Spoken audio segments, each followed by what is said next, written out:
ভাল ছাত্ৰ উপহাৰ দিব পাৰিছোনে আপোনালোকক? আৰু যদি পৰা নাই মই এজন সফল শিক্ষক নহয়। আৰু আজি তোমালোকে উপহাৰ লৈ আহিছা, কলম লৈ আহিছা, ফুল লৈ আহিছা।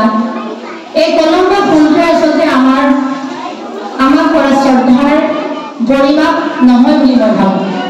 কলম আমাৰ বহুত আছে, তোমালোকে কলমটোৱে মাত্ৰ বস্তু পাতি যিটো আমাৰ সন্মান প্ৰদৰ্শন সেইটোহে কৰিছা। কিন্তু আমাক আটাইতকৈ প্ৰয়োজন যেতিয়া শিক্ষক এজনে এটা কথা ক'ব তাত শিৰোধাৰ্য কৰাটোহে আটাইতকৈ প্ৰয়োজন মই ভাবোঁ।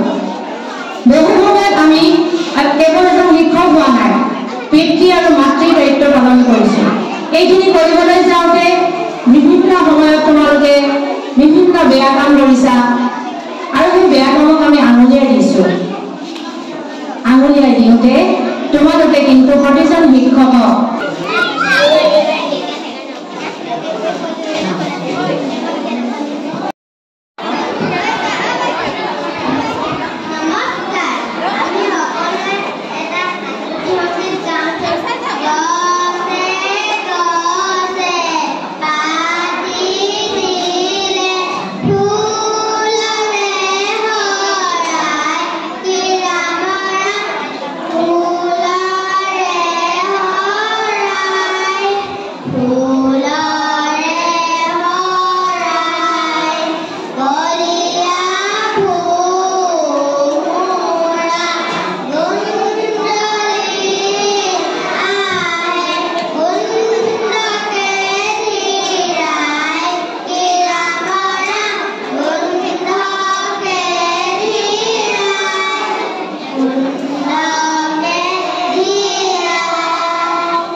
আমাৰ ভাৰতৰ সেইগৰাকী পণ্ডিতসকল,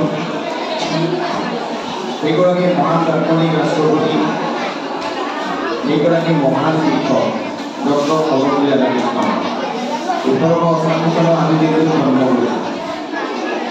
তেখেতৰ দিনটোত আজি আমাৰ সমগ্ৰ দেশজুৰি আজি উদযাপন কৰিছোঁ শিক্ষক দিৱস।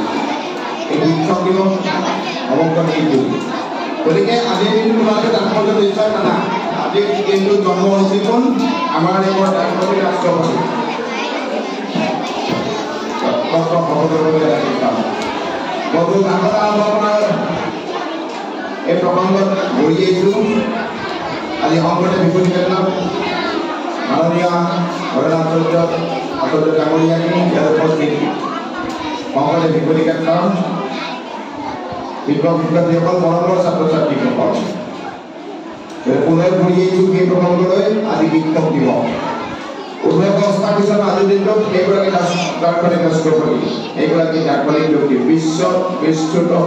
বিশ্ব পণ্ডিত এগৰাকী পুৰুষ, যাৰ নাম ডক্টৰ সৰ্বপল্লী ৰাধাকৃষ্ণন। ভাৰতৰ দ্বিতীয় ৰাষ্ট্ৰপতি আছিল, ভাৰতৰ প্ৰথমজন উপৰাষ্ট্ৰপতি আছিল।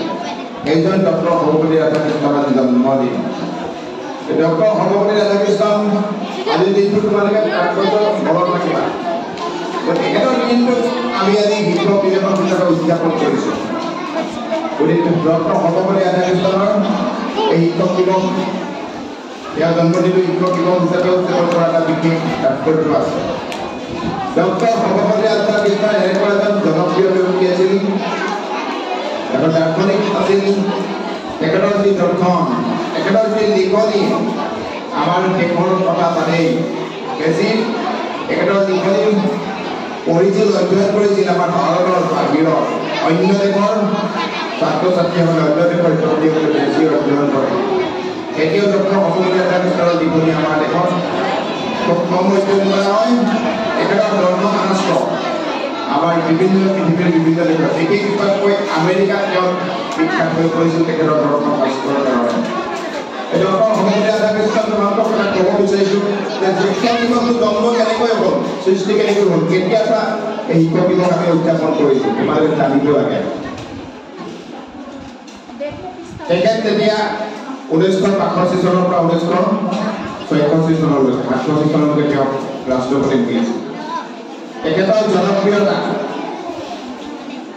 সকলোৰে মাজত জাতি ধৰ্ম বৰ্ণ ভাষা নিৰ্বিশেষে সকলোৰে মাজত বিশেষকৈ ছাত্ৰ ছাত্ৰীসকলৰ মাজত এটা কথা মনত ৰাখিবা যিয়ে অধ্যয়ন কৰে সেই ছাত্ৰৰ কোনো বয়সৰ সীমা নাথাকে গতিকে তেখেতক ভাল পোৱা বিভিন্ন বয়সৰ ছাত্ৰ ছাত্ৰী গতিকে তেখেততকৈ 2 বছৰ কম বয়সৰ তেখেতক যি অধ্যয়ন কৰে তেখেতৰ পৰা শিকে সেইজন তেখেতৰ ছাত্ৰ তেখেততকৈ জ্যেষ্ঠ হ'ব ডাঙৰ হ'লেও তেখেতৰ পৰা যি শিকে এতিয়া ফালৰ পৰা তেখেতৰ ছাত্ৰ হ'ব পাৰে গতিকে এনেকুৱা এজন ব্যক্তি আছিল তেখেত যেতিয়া ৰাষ্ট্ৰপতি হৈ আছিল তেওঁৰ জনপ্ৰিয়তা গোটেই বিশ্বত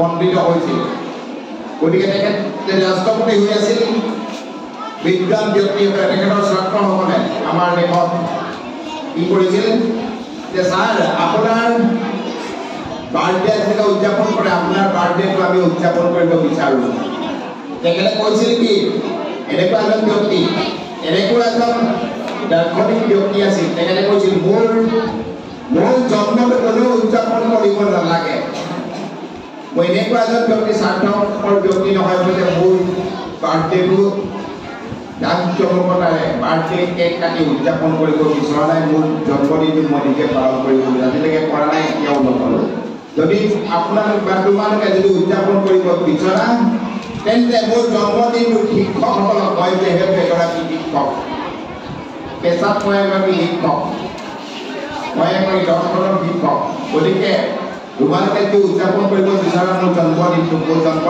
মই এই শিক্ষকসকলৰ কাৰণে মই যিহেতু এগৰাকী শিক্ষকসকলৰ কাৰণে মোৰ জন্মদিনটো বহু উৎসৰ্গা কৰিব বিচাৰিছোঁ গতিকে মোৰ যি জন্মদিনটো তোমালোকে যদি উদযাপন কৰিব বিচৰা ডক্টৰ সৰ্বপল্লী ৰাধাকৃষ্ণৰ জন্মদিন হিচাপে নহয় শিক্ষক দিৱস হিচাপে উদযাপন কৰা হওক যদি তোমালোকে যদি মানা শিক্ষক দিৱস যদি উদযাপন কৰিব বিচৰা কেৱল এজন শিক্ষকক নহয় গোটেই দেশৰ গোটেই বিশ্বৰ শিক্ষকসকলক যিসকলে নাগৰিক কৰিছে যিসকলে ভৱিষ্যত নাগৰিক কৰিছে যিসকলৰ কাষত ছাত্ৰ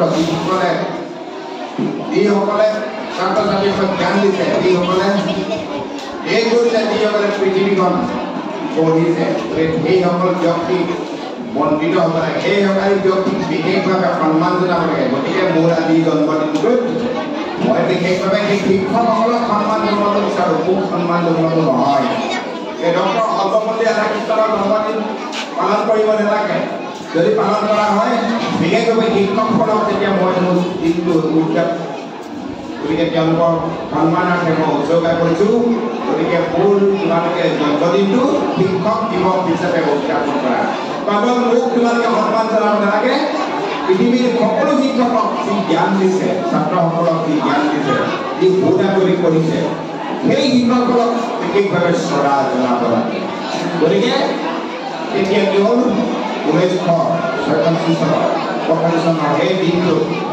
সেই দিনটোৰ পৰা তেখেতৰ জন্মদিনটো শিক্ষক দিৱস হিচাপে উদযাপন কৰা হয় গতিকে তোমালোকে মনত ৰাখিবা ডক্টৰ সৰ্বপল্লী ৰাধাকৃষ্ণৰ জন্মদিনটো শিক্ষক দিৱস হিচাপে কিয় পালন কৰিলে যে তেওঁৰ জন্মদিনটো আদালতে বাৰ্থডে হিচাপে উদযাপন কৰিব লাগে জন্মদিৱস হিচাপে হয় নাই জন্ম হিচাপে উদযাপন কৰি আমি কি কৰিছোঁ যে শিক্ষক দিৱস হিচাপে শিক্ষকসকলক সন্মান জনোৱা বিশেষ এটা দিন শিক্ষকসকলক গুণানুকীৰ্তন কৰা বিশেষ এটা দিন তেখেতৰ জন্মদিনটো গতিকে তেখেতে পৰামৰ্শ ক্ৰমে এই তেওঁৰ জন্মদিনটো শিক্ষকসকলৰ কাৰণে উৎসৰ্গা কৰা হ'ল গতিকে শিক্ষক শিক্ষকসকলক এতিয়াৰ পৰা 1925 চনৰ আদি দিনটোৰ পৰাই শিক্ষক দিৱস হিচাপে উদযাপন কৰা হয়। গতিকে সেইগৰাকী ব্যক্তি চিৰসৈশ্য। গতিকে ডক্টৰ সৰ্বপল্লী ৰাধাকৃষ্ণন এগৰাকী বিশ্ববিখ্যাত ব্যক্তি, এগৰাকী দৰ্শন বিভাগৰ ব্যক্তি। তেওঁ জন্ম হৈছিল ক'ত? অন্ধ্ৰপ্ৰদেশত। তেতিয়া অন্ধ্ৰপ্ৰদেশ তামিলনাডু একেলগে আছিল, তিৰুতানি গাঁৱত। গতিকে তেখেত ব্ৰহ্মবিদ্যাত মই ইমান দৰে নকওঁ। তেখেতে যিবিলাক লিখি গ'ল, যি জ্ঞান দি গ'ল, তেখেতৰ জীৱনী তোমালোকে যদি পঢ়া, তেতিয়া অলপ ডাঙৰ হোৱা, পঢ়িবা, ভালদৰে পঢ়িবা। সৰ্বপল্লী ৰাধাকৃষ্ণনৰ যিবিলাক জীৱনী তোমালোকে যদি পঢ়া, তেখেতৰ দৰ্শন শাস্ত্ৰ পঢ়া, তোমালোকৰ বহুত জ্ঞান ল'ব পাৰিবা, বহুত জ্ঞানী হ'বা। তোমালোক জীৱনত সফল হ'বা। জীৱনত সফল হ'বৰ কাৰণে তেওঁ ভাল পৰামৰ্শ দি গৈছে। তেওঁৰ জীৱনী, তেওঁৰ গ্ৰন্থসমূহত তোমালোকে ভাল কথা পাবা। গতিকে মই অনুৰোধ জনাইছোঁ তোমালোকক, যদিও ছাত্ৰৰ তোমালোকক মই অনুৰোধ থাকে, তোমালোকে ডক্টৰ সৰ্বপল্লী ৰাধাকৃষ্ণনৰ সময় উলিয়াই তেওঁৰ জীৱনী পঢ়িবলৈ চেষ্টা কৰিবা। তোমালোকে কিতাপৰ দোকানত ডক্টৰ সৰ্বপল্লী ৰাধাকৃষ্ণনৰ কিতাপ আছে নেকি? তেওঁৰ কোনোবা লিখা কিতাপ আছে নেকি? অসমীয়াত পঢ়িবা, যদি পোৱা কিনিবা। তেওঁৰ দৰ্শন মানে ইংৰাজীত ফিলচফি, তেওঁ ফিলচফাৰ আছে। দৰ্শন শাস্ত্ৰ যি বহুত মানুহ জীৱনটো কি, জীৱনটো বুজি পাবলৈ হ'লে, জীৱনটো কেনেদৰে কৰিব লাগে, সফলতাৰ বাটত যাবলৈ হ'লে কি কৰিব লাগে, গোটেইখিনি কথা তেওঁৰ জীৱনাদৰ্শ তোমালোকে পঢ়িবলৈ পাবা। গতিকে মই বিশেষভাৱে নকওঁ, আজি দিনটো তোমালোকে ভাষণ শুনাৰ ধৈৰ্য নাই। আৰু ইয়াৰ পিছত প্ৰগ্ৰেম আছে, তেওঁলোকক তোমালোকে আগতে আহা, মই এটি ঠিক কৰিম। ভাষণ নাই, কেইটামান কথা ক'লোঁ, কেৱল তোমালোকে ডক্টৰ সৰ্বপল্লী ৰাধাকৃষ্ণনৰ জীৱনাদৰ্শ তোমালোকে পঢ়িবা। তেওঁ আদৰ্শ পঢ়ি যেতিয়া বুজি পা, তোমালোক এখেতক সেই পথ অনুকৰণ কৰিবা, তেতিয়া তোমালোক জীৱনত সফল হ'বা। গতিকে মই বিশেষ আৰু নকওঁ, ইয়াকে কৰিব কৈছোঁ। অকণমান সুযোগ দিলে তাৰ কাৰণে মই ধন্যবাদ জ্ঞাপন কৰিছোঁ। বিবাহ বাকী অকল ধন্যবাদ জ্ঞাপন কৰিছোঁ। পুনৰ happy teachers day to all, হয়নে? হেপী টিচাৰ্ছ ডে তোমালোকে সকলোকে শিক্ষকসকলক। We are celebrating today Happy Teachers Day, the birthday of Dr. Sarbopalli Radhakrishnan, the King, the future President of India, second president. Thank you so much. Thank you, everyone.